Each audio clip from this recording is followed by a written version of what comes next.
Of India. अभी हाल में खोज हुई जम्मू कश्मीर में करीब 60 लाख टन लिथियम अच्छी क्वालिटी का मिला है, लेकिन सवाल है कि क्या हमारे पास टेक्नोलॉजी है, क्या हमारे पास पैसे हैं कि उसका इस्तेमाल हो, क्योंकि 70% ये हम चीन से मंगाते हैं। उस पर कोई काम हो रहा है क्या? देखिए, पहली बात तो ऐसे कि लिथियम आयन बैटरी कॉस्टली है। उसकी cost per kilowatt per hour $150 थी। आज वो कॉस्ट $115 हुई है और एक साल के अंदर, ये मेरा अजम्पशन है कि उसकी कॉस्ट $100 पे आएगी। तो पेट्रोल की गाड़ी और इलेक्ट्रिक की गाड़ी की कीमत, इलेक्ट्रिक बस और डीजल बस की कीमत सेम होगी। और इसलिए मैं आपको बताता हूं कि हमारे देश में 400 स्टार्टअप है। अब आप आश्चर्य करोगे कि बजाज, टीवीएस और हीरो ये 50% टू व्हीलर एक्सपोर्ट करते हैं।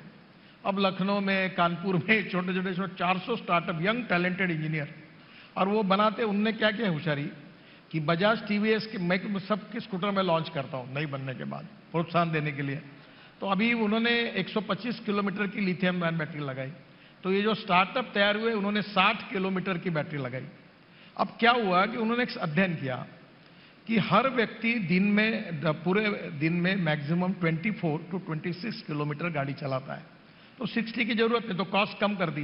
तो 70,000 में जो छोटे सफाई कामगार, कांस्टेबल, गरीब लोग, वो इलेक्ट्रिक व्हीकल लेने लगे। तो 400 स्टार्टअप शुरू हुए। हिंदुस्तान में टैलेंटेड यंग इंजीनियर्स की कोई कमी नहीं है।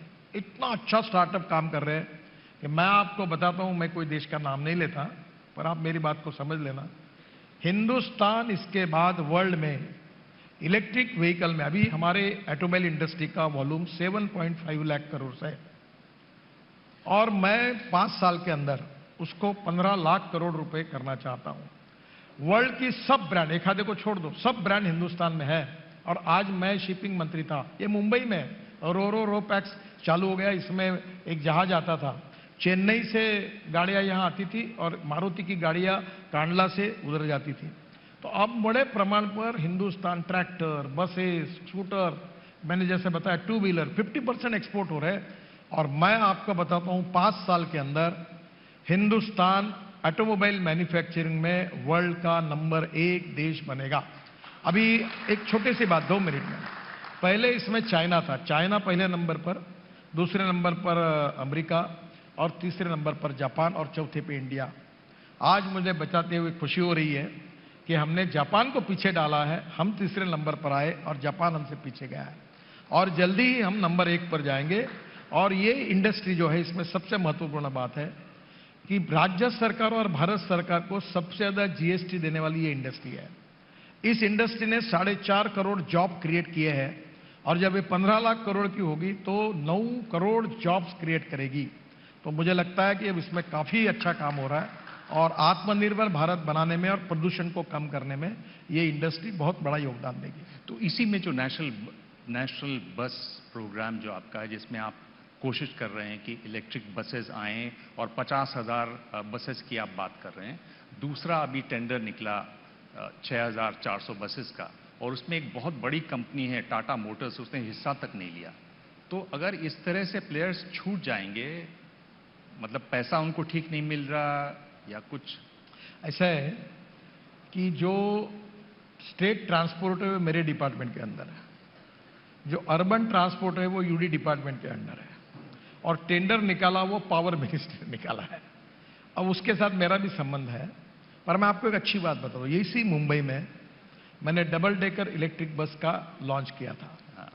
अब इलेक्ट्रिक बस में हमने जो टेंडर निकाला, वो नॉन एसी इलेक्ट्रिक बस की पर kilometre cost 39 rupees per kilometre है, और एसी बस की कॉस्ट 41 रुपीज पर किलोमीटर है।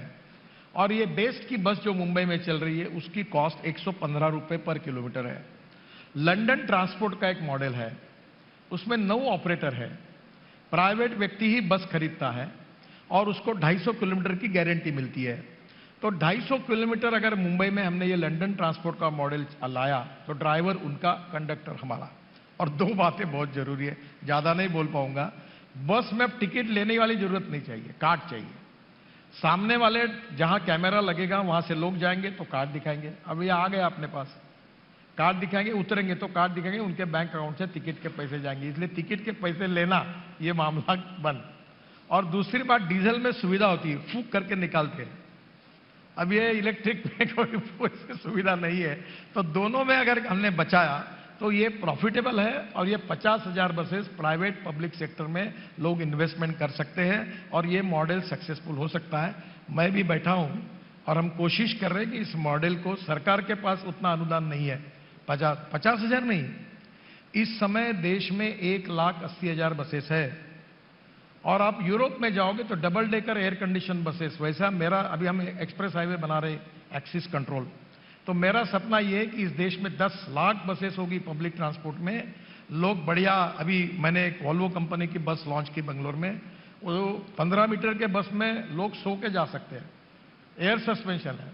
फिर एक बिजनेस क्लास की बस है। तो आने वाले समय में पब्लिक ट्रांसपोर्ट को प्रायोरिटी देना। और ये जैसे मैंने कहा कि अभी हम लोग रोड बना रहे हैं कि मुंबई से बेंगलोर ये 6 घंटे में हो जाएगा, पूना से बेंगलोर 4 घंटे में हो जाएगा, दिल्ली से मुंबई 12 घंटे में हो जाएगा। और आज ही मैंने अभी घोषणा की मराठवाड़ा में कि नांदेड़ से पूना 4.5 घंटे में, और वाशिम से 4 घंटे में। और अभी इतना फास्ट हुआ कि अगर मुंबई से नागपुर आने के लिए हमको 24 घंटे लगते थे, अब 5-5.5 घंटे लग रहे हैं। अब ये दिल्ली से अमृतसर हम 4 घंटे में ले जाएंगे, कटरा 6 घंटे में, श्रीनगर 8 घंटे में, और तुम्हारा देहरादून और हरिद्वार 2 घंटे में। तो मुझे लगता है कि अब ये पब्लिक ट्रांसपोर्ट होगा, लोग जाएंगे तो निश्चित रूप से इससे लोग उसको ज्यादा यूज करेंगे और कंफर्ट भी ज्यादा होंगे। जी, ये है आइडियाज ऑफ इंडिया।